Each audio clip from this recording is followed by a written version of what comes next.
Hi everyone. Today our subject is port, and the reason we thought we'd talk about port is we're getting ready to release our 2009 vintage that's been long waited by a lot of our customers and that we've been out of port for some time. But anyway, just to give you a quick overview of what port is all about in the general sense, port originated of course in Portugal, is primarily a sweet dessert wine, and usually there's 2 or 3 styles of port common to the world: tawny, ruby, and what we refer to as declarable or quinta style, big port. The tawnies tend to be the softer, more accessible now type of ports, very subtle and easy on the palate, not overbearing, soft but still sweet, but not overly sweet or overly hot from alcohol. Then there's the rubies, which tend to be fatter, more fruit driven, little touch of spice to them but not much.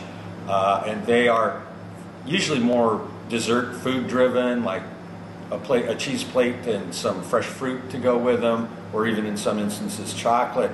And then there's the declarable or vintage ports, and those are the ports that are usually come from great growing years where the fruit is so massive that it's time to make a decision as to building a port and aging it in barrel for a number of years to put a nice backbone structure to it, and finally when it's bottled it can still cellar for a number of years and become very elegant, complex, almost liqueur-like over time. So that's the 3 sort of basic food groups, so to speak, in the world of port.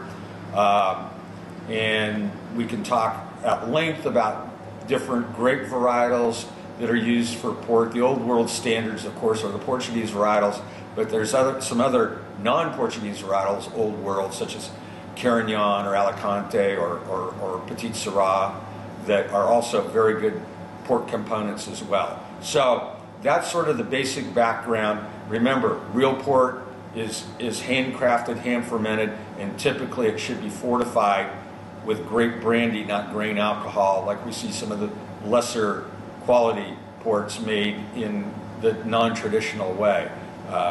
Here at Portalupi, we try to do everything in the old world way. Henceforth, we're using grape brandy.